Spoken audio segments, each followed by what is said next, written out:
You're listening to Unfiltered, real talk about sex and love with Ashley and Heather. And on today's episode, we're going to focus in on dating and engagement while in recovery. And we got some really great questions for this episode, so I'm excited to hear all the answers.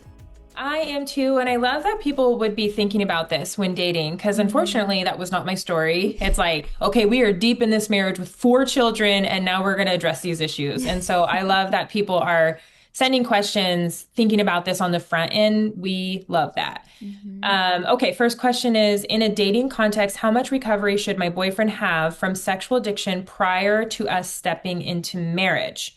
Gosh, these questions are so individualized to the person, but without knowing these people or what they're doing, I am going to say there should be some really healthy sobriety of like not acting out and recovery, doing the work to understand where it comes from, what the patterns are, having good accountability in diving into resources and group things that are going to continue to help that growth pattern. I would want to see, I don't want to put a number on it because then it feels like, okay, I've made it to, 180 days without relapsing. And so we can get married. But that you want to see a long track record that this is not going to be an ongoing problem in your marriage. And not as an ultimatum, but as somebody to say, the marriage I want is going to be free of addiction and sexual struggles and things that will bring harm to our relationship with God and our relationship with our kids. And so we really need to address this before marriage, because as our dear friend Rodney says, marriage only reveals more of what it finds. It doesn't fix things. And so the danger and the temptation in a dating situation is to think, okay, I'm being honest about this problem and it will be better when we're married because then we can have sex, with God's blessing. And that is not how it works at all. I mean, if you ask pretty much anybody in our groups, they're going to say that's not how it works, because the moment that there's a job loss or a baby or some kind of stress in the marriage, those old behaviors will come back and bring more pain, because now your life is even more entwined than dealing with it now. And so I would say, like, finish a group and not be relapsing and have an accountability plan and a recovery action plan. John Begeman, who's on our staff, he's a single guy who's now dating. And he wrote a blog on, I think, when to talk about your porn use in dating. Like, is it date 2? Is it date 5? I can't remember what he did, but I just feel like his blogs, if you just Google his name, or not Google it, but if you search his name on our website, he writes things. And I think that will be really helpful to where you're at as a single person or a dating person right now. I know that in one of my early Betrayal and Beyond groups that I had a woman in there who, she was engaged. She was in Betrayal and Beyond. Her fiance was in 7 Pillars. They were going through counseling because they just wanted to make sure that they were really taking care of this and facing it head on and not just ignoring it and thinking that, oh, marriage is going to make this go away, but also just thinking that that if we have all of these good proactive steps in place going into marriage, that it's just setting them up for success better. And so that is definitely an option. Well, and as you were talking, Heather, I guess that, like, we say sexual addiction is not about sex. So pornography addiction is not about pornography. And so if your boyfriend is continuing to relapse, then that shows at the root there are still struggles there where he's having a hard time dealing with, with whatever it is that's causing him to want to cope. And so that will just continue to come out in different ways in your marriage until it's dealt with. And not to say that to scare anybody off, but that's just the reality of it, is that you can find healing from pornography use. You absolutely can. So many hundreds and thousands of people come to our ministry and do find that. And so if somebody is struggling and not finding that, then that's a great indication that counseling would be a great next step to figure out, okay, where are we getting stuck here in breaking free of this habit?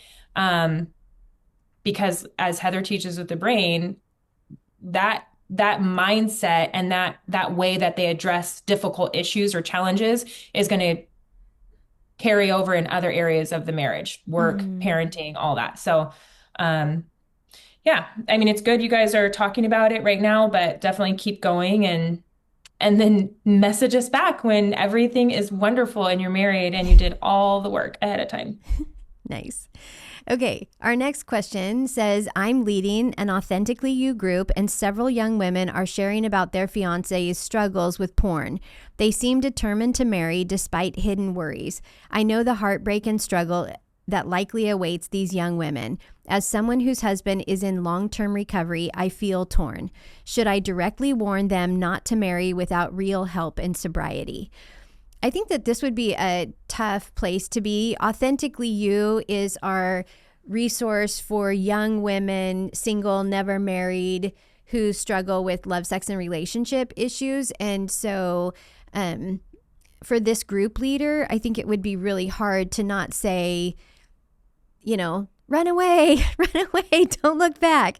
And so, but yet you don't want to do that because it's, I don't know, it's not necessarily helpful. But what I could see being helpful is for her to share her own story of what she's gone through, what her and her husband are going through, and just to give insight to where sometimes this ends up. And I guess the other thing, because she says something about they seem determined to marry despite hidden worries, that would be a great opportunity for you to ask questions, because if you see something that maybe somebody is sharing in your group, but then they're dismissing their fiance's porn use or something like that, would be a great place to ask some questions about, why doesn't that seem more alarming to you, or, that kind of thing.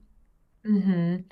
Yeah, and kind of, we've said this in other episodes, but the best advice, I'm quoting in the air, that you Mm-hmm. can give is to just keep sharing your own journey and your own story. And so Yes. even as a leader of this Authentically You group, you're able to share your answers. And if you, sprinkle in your answers of how things, turned out for you and where you're at now, then, that's okay because you're sharing your own experience. And I know that a fear sometimes for leaders who have been there, done that, they've gone through betrayal and then they've got these new ladies in, whether it's, Betrayal and Beyond or Authentically You or Unraveled, whatever it is, that they're like, I don't want to scare anybody off with being real about my story, but we are here to talk about real things. And so if they're Mm-hmm. in this group, it's okay that you're being very honest with your own answers, not manipulating them or anything, to like give advice, but just be honest with your own answers. And hopefully they'll see from your answers,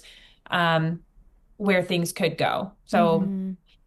I always say you can't go wrong with sharing your own story and your own journey and hoping somebody just takes what works for them. And at least they know where to get help if things get hard, because Mm-hmm. people have to want it in order to make those kinds of decisions.